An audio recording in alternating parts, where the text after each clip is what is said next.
পদোন্নতি বঞ্চনার ১৫ বছর বিচারপতি গোলাম মর্তুজা মজুমদারের আপোষহীন সততা ও প্রকৃতির বিচার।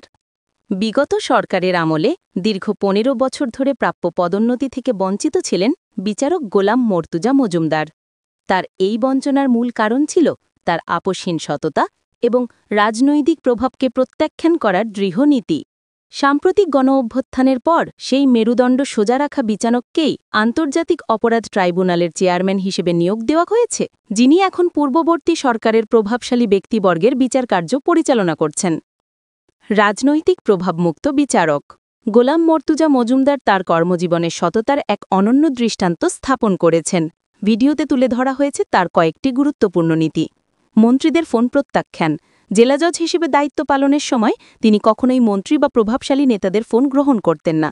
তিনি সচেতনভাবেই সংযোগ বিচ্ছিন্ন করে রাখতেন, যাতে কেউ তাকে প্রভাবিত করতে না পারে। নীতিতে অটল।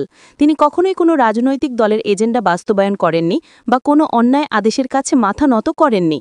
তার এই নীতির কারণেই বিগত ১৫ বছরের আওয়ামী দুঃশাসনে তাকে তার প্রাপ্য অধিকার থেকে সম্পূর্ণভাবে বঞ্চিত করা হয়েছে।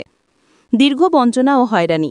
জ্যেষ্ঠতা ও যোগ্যতার ভিত্তিতে বিচারপতি গোলাম মর্তুজা মজুমদারের অনেক আগেই হাইকোর্টের বিভাগের বিচারপতি হিসেবে নিয়োগ পাওয়ার কথা ছিল, কিন্তু তার সৎ ও আপোষহীন চরিত্রের কারণে তাকে বিভিন্নভাবে হয়রানি করা হতো। জুনিয়রদের পদোন্নতি। তার চোখের সামনে তার অনেক জুনিয়র সহকর্মী, এমনকি ছাত্রতুল্য বিচারকরাও হাইকোর্টের বিচারপতি হিসেবে নিয়োগ পেয়েছেন, অথচ তাদের একমাত্র যোগ্যতা ছিল দলীয় আনুগত্য। দূরের অঞ্চলে বদলি। তাকে মানসিকভাবে বিপর্যস্ত করতে বারবার রাজধানী ঢাকা থেকে দূরের প্রত্যন্ত অঞ্চলে বদলি করা হতো, তবে তিনি এসব বদলিকে শাস্তির বদলে সেবা করার সুযোগ হিসেবে গ্রহণ করতেন। জেলা জজ হিসেবে অবসর।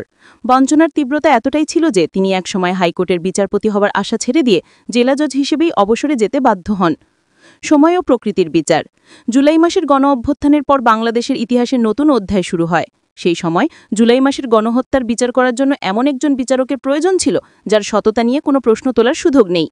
চেয়ারম্যানের দায়িত্ব গ্রহণ। রাষ্ট্র তখন পরম শ্রদ্ধায় সেই সাহসী বিচারক গোলাম মর্তুজা মজুমদারকেই খুঁজে বের করে।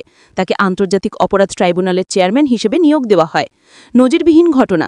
যে মানুষটিকে বিগত সরকার হাইকোর্টের বারান্দায় পর্যন্ত উঠতে দেয়নি, আজ সেই মানুষটি এমন এক ট্রাইব্যুনালের প্রধান হিসেবে বসেছেন যেখানে বিগত সরকারের প্রধান থেকে শুরু করে বাঘা বাঘা মন্ত্রীদের বিচার হবে। একেই প্রকৃতি বা নিয়তির বিচার বলা হচ্ছে। আইনের শাসন প্রতিষ্ঠা। বিচারক হিসেবে গোলাম মর্তুজা মজুমদার তার পেশাদারিত্বের পরিচয় দিচ্ছেন। বর্তমানে তার এজলাসে আইনের শাসন প্রতিষ্ঠিত হয়েছে। নিরপেক্ষতা। তিনি আবেগের বশবর্তী হয়ে কোনো সিদ্ধান্ত নেন না। তার প্রতিটি আদেশ হয় আইন ও সংবিধান অনুযায়ী। ধৈর্য ও পেশাদারিত্ব। তিনি সাক্ষ্য প্রমাণ ও যুক্তিতর্কের পথগুলো ধাপে ধাপে সম্পন্ন করছেন, পাশাপাশি আসামিপক্ষকে আত্মপক্ষ সমর্থনের পর্যাপ্ত সুযোগ দিয়ে যাচ্ছেন, যাতে বিচার একপেশে না হয়ে যায়।